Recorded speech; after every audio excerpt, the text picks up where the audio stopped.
Well, good morning, everybody, and it's fun to be up here and look out and see so many friendly faces. But for those of you that I haven't had the privilege of meeting yet, I'm John Tuttle. I'm president of Acrisure. Those of you who don't know Acrisure, we're actually attached to the headquarters right now. It's probably one of America's largest but lesser known companies, proudly headquartered here in Grand Rapids. So it's a privilege to be with you today. I know some of you traveled much farther than I did to be here, but it's an honor nonetheless. Thanks so much to Doug and Maria and your extraordinary team for organizing today's program. You know, the agenda, it's timely, it's topical. It hits on so many of the issues that our leaders from the public and private sector should be thinking about each and every day. And when I first saw the agenda and saw some of the themes, I thought this is exactly what brought me to this extraordinary city: growth, ambition, entrepreneurship. So by way of background, I grew up in Southeast Michigan. I always say, and my former colleagues used to roll their eyes when I was working in New York City, I'd say American by birth, Michigander by the grace of God. And I grew up in Southeast Michigan, but after school migrated down to Washington, D.C. for several years to work in the U.S. government, and then found my way up to New York City to the New York Stock Exchange. And I was slightly biased, but I would always say that there are four buildings that define America: the White House, the Capitol, the Supreme Court, and the New York Stock Exchange.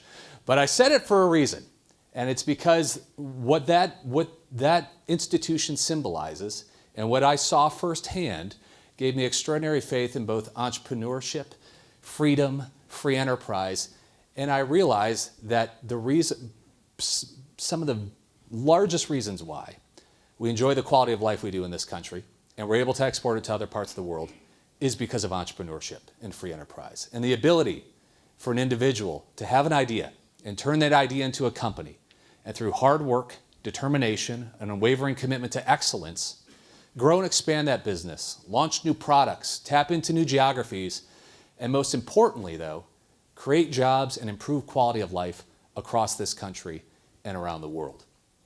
And I spent 18 years at the New York Stock Exchange, and through that I got to meet with many of this country's and frankly the world's most extraordinary entrepreneurs. And like anything in life, when you do it enough, you get enough repetitions, you get pattern recognition. And you can know in 5 seconds who's real, who's not, what company's real, which one's not going to make it as well. And so in late 2021, over dinner, I get an email on my phone. It says, "Connecting two great Michiganders. You have plenty to talk about." And it was introducing me to the founder of Acrisure, a gentleman named Greg Williams, who I would argue, if you haven't met him, is probably one of this country's greatest but lesser known living entrepreneurs. And fast forward a few weeks later, I find myself in Grand Rapids, Michigan, and like anybody going for a meeting, you probably want to be early rather than late. So, as I said, I'm a proud Michigander, so I, of course, went out and explored this wonderful city and this wonderful state. And I looked around at the buildings, and you see everything from your bakery and the local entrepreneur that founded that to some of the names that are on the bigger buildings around here. And I realized this city is the heart of entrepreneurship, not only in this state, but one of the hubs in this country. And you look around and you say, what makes entrepreneurs so successful? Well, one of it is passion. And really, when you look around the city, it's a collection of passion projects, from that bakery to the company I'm fortunate enough to join. And so I go in for what I thought would be a 30-minute meeting with an entrepreneur who was thinking about the future of his company. And 4 hours and a missed flight later, I said, this is one of the greatest companies in the greatest cities in the greatest states in this country. And fast forward a few years later, I had the opportunity to return to my native and beloved Michigan, but also not just return to join a company that was founded by an entrepreneur, that was every brick in the foundation of it was an entrepreneur or had entrepreneurship in it and was meant to serve entrepreneurs. And so what do I mean by that? It's an entrepreneur who took a risk and founded a company 13 years ago and turned it into, like I said, one of this country's largest companies. That company was built by acquiring companies built by other entrepreneurs, and at the end of the day, we now ultimately service over 400,000 small to medium-sized businesses, helping make many entrepreneurs more successful. And what better place to have that company headquartered than here in Grand Rapids, the home of entrepreneurship in the state of Michigan. And so I have the privilege of introducing our next keynote speaker, who spent a lot of time studying what makes cities entrepreneurial, what gives them that sense and spirit of adventure. And he comes at it with good authority. You know, he's a writer, he's a scholar, he spent a lot of time in the private sector as well. But he grew up in rural Indiana. He then spent several decades in New York City, and then several years ago found his way to kind of a blend of both in Indianapolis, Indiana. But along the way, he's learned a lot about what makes communities, what makes societies, what makes businesses really function, and he's here to share some of those insights with us today. So please join me in giving a very, very warm welcome to Aaron Renn.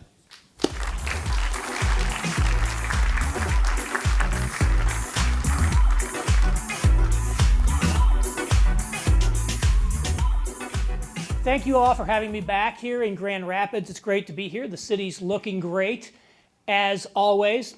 I was asked to talk a little bit about prosperity in Grand Rapids. And I was thinking about that. I'm like, well, Grand Rapids is already fairly prosperous, which is good. You're doing relatively well as a city, particularly for the Midwest.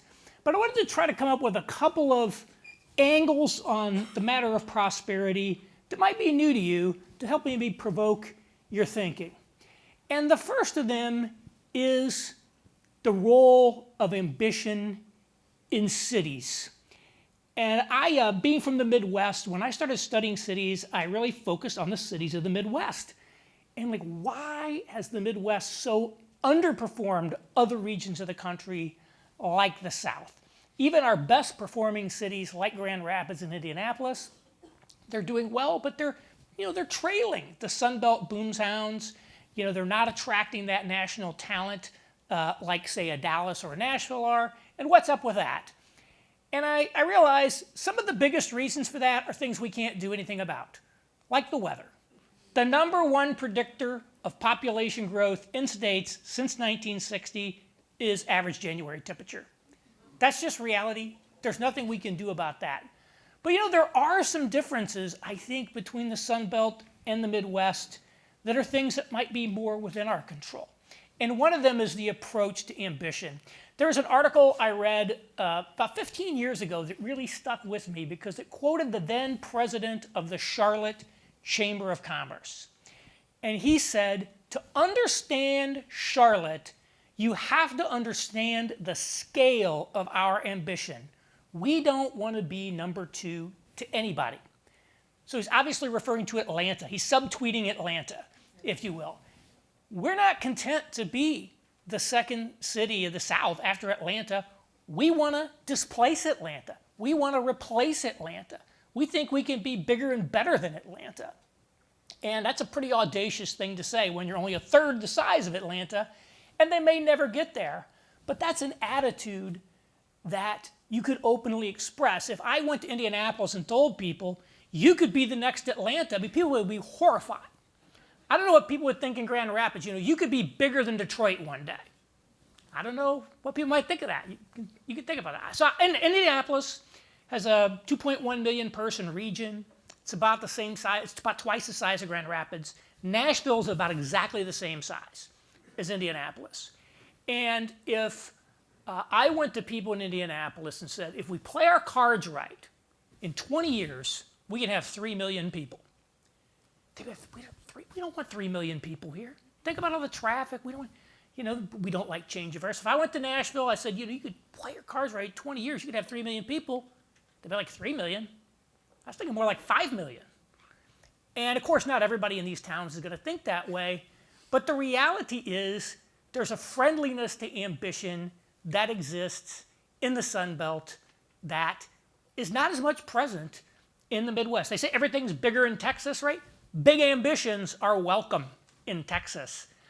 In a way, sometimes they're not in the Midwest. I sometimes say about Indiana, our worst cultural trait is the active suppression of ambition in the pursuit of excellence.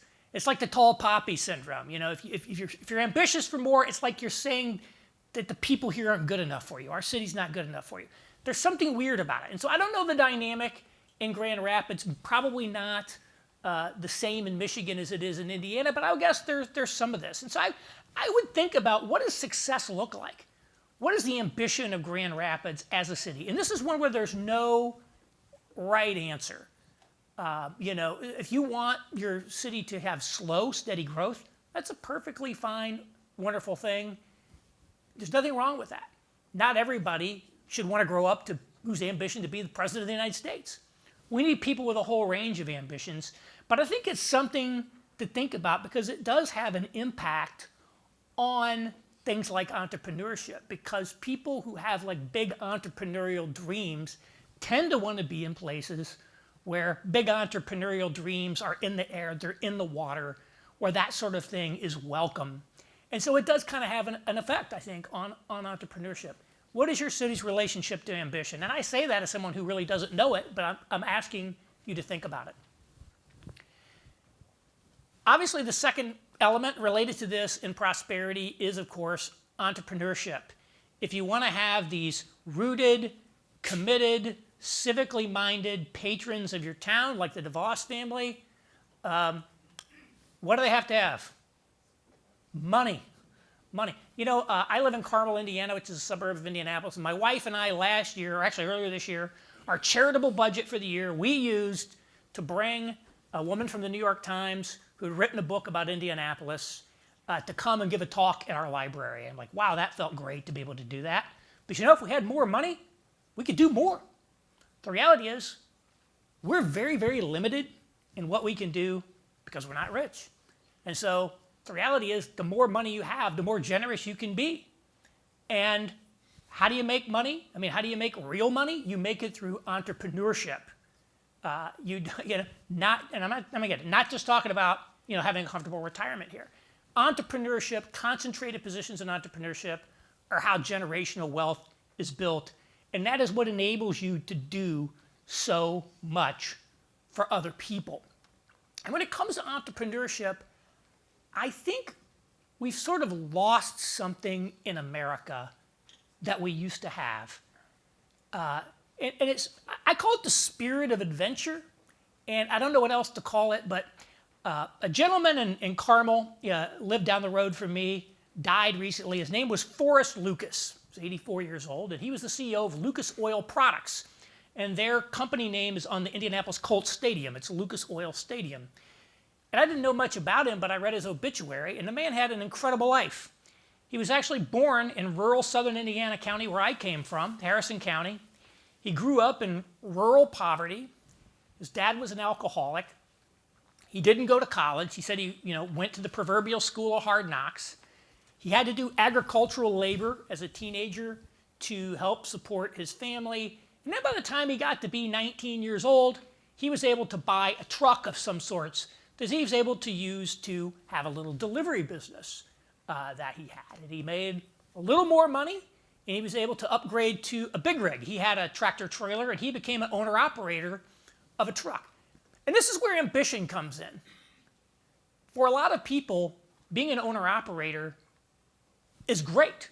In fact, that's an amazing life. You can build a great life as an owner-operator truck driver, and it's a wonderful thing that I encourage a lot of people to maybe think about that sort of thing. It is a sort of entrepreneurship. Forrest Lucas said, I think I can be bigger than just owning one truck. So he started buying a lot more trucks. He built up a trucking company. And when deregulation hit the trucking industry in the 80s, he saw maybe there's an opportunity here. And he became the first company licensed to do business in all 48 states, lower 48 states, in order to have a nationwide trucking company. So he built the first basically nationwide trucking company. And then he started noticing, truck engines overheat a lot. That's costly. So he developed an additive to fuel to reduce engine overheating in trucks, and that became the genesis of Lucas Oil Products, which had like all of this mega million dollars that it made. And this sort of kind of guy who's just like seeing opportunities, hey, I wonder what's over here. I wonder what's on the other side of that hill. I just don't hear as many stories like that today. And I'm not just sucking up to the host to say that I think one of the best stories of the spirit of adventure and entrepreneurship is Rich DeVos and Jay Van Andel. And anyway, if you read their life story, it's kind of crazy. So they're teenagers, they're friends, and they're sort of asked to deliver these 2 trucks cross-country to Bozeman, Montana. And Rich DeVos was 14 years old. I don't even know how that was legal. but they drove these trucks as teenagers by themselves across the country, went to college. They decided they wanted to go sailing in the Caribbean. They didn't know how to sail, but they didn't let that stop them from buying a boat. They went sailing in the Caribbean, and then the boat sank. And I don't think I would ever go sailing on the ocean if I didn't know how to sail, but if my boat sank, that would be the end of that adventure. They got rescued, and they just kept on sailing. Then they came back. They started a flight school. They started some type of a drive-in restaurant. I think they ran a ping pong manufacturing organization for a while. And then they ultimately ended up starting Amway. And I think there's a direct link between being willing to go crazy sailing in the Caribbean and starting a company that turns into something. It's the spirit of adventure. And I just don't hear stories like that today to nearly the extent that we used to. I don't know if you've ever read the Dale Carnegie book, How to Stop Worrying and Start Living. He's talking about all these people, and I feel like every story in the book is something crazy like that. And of course, obviously, it's a different era. But I'm like, where is that spirit of adventure? And you know where I often see it today, very often? It's immigrants to our country. Now, to be clear, I don't think our immigration system is working right now and that we ought to reduce immigration substantially for a period of time. But that's not because I think immigrants are bad. In fact, I think most of our immigrants here, overwhelming majority, are wonderful people. My next door neighbors are immigrants. They're awesome. And they just got some incredible stories. There's a woman I knew in New York who was an architect. She was from Bulgaria. Her ambition's to be the most famous Bulgarian in the world. We'll see if she gets there, but she's working on it. And when she was growing up in a village in Bulgaria, she wanted to get out and come to the United States and go to college. And she thought that would be her ticket out. But she didn't have enough money to get out of Bulgaria, and so she couldn't go. But finally, she was able to scrape together enough money to afford 1 year of college in the U.S. She figured out how to get in. I can get into Texas Tech. So she got into Texas Tech, had enough money, barely, to survive 1 year in college. So she gets on a plane. She flies to Texas. I think it's in Lubbock. And she doesn't have enough money for a taxi. So she gets her bag and starts walking down the highway from the airport to campus, which I looked up. It's 2 hours and 45-minute walk. Some Texas good old boy in his pickup truck sees her there, stops and says, can I help you? Gives her a ride to campus. So she gets to campus. There's no students there. The dorms aren't open, so school hasn't started yet. So she's sitting on a bench with her bag, and some groundskeeper sees her and comes over and he's like, what's up? And so he starts talking. He gets on his phone. Next thing you know, vice president of the university pulls up in his car, get in, takes her back home. His wife makes her like a great meal, stays there. She's able to get there. She figures out how to stay in college, gets to become an architect in New York, then gets her MBA at Vanderbilt, is now working in the finance industry. I believe I looked her up on LinkedIn before I got here. And I'm like, the idea that she didn't tell me this story to impress me with what she had done, by the way. She told me this story to talk about what the people of Texas had done for her and why she considered herself a Texan and drove a pickup truck and parked it on the street in Brooklyn and wore cowboy boots. But it was like, wow, imagine that. I'm from a village in Bulgaria, and I want to come to the United States. I scrape up just enough money to get 1 year in Lubbock, Texas, and you come there, and I don't even have enough money for a cab. Like, how many of us would do that? And I heard some similar things in Andreas's talk last night. Well, I didn't know how to speak English, but I found a college that would take me anyway. They gave me 6 months to learn it. I'm like, I'm going. And I feel like that is something we just don't see it as much, and I see so much of it. That is the spirit that leads to entrepreneurship, to seeing opportunities, to, again, going and seeing what's on the other side of the hill. And I think there's a direct correlation between that sort of mindset and entrepreneurship. And I think about, man, would I do these things? And a lot of times I have to just admit to myself, no, I wouldn't do it. I probably personally need to be more adventurous. And so that's one thing I need to think about is this is like the authentic American spirit of adventure that animated so many generations of entrepreneurs, the people who went west to settle the Midwest, settle the West, to start all these companies. I think we need to figure out how to tap into that authentic American spirit today, and that is what will ultimately, I think, power a renewal of entrepreneurial energy in America. So thank you.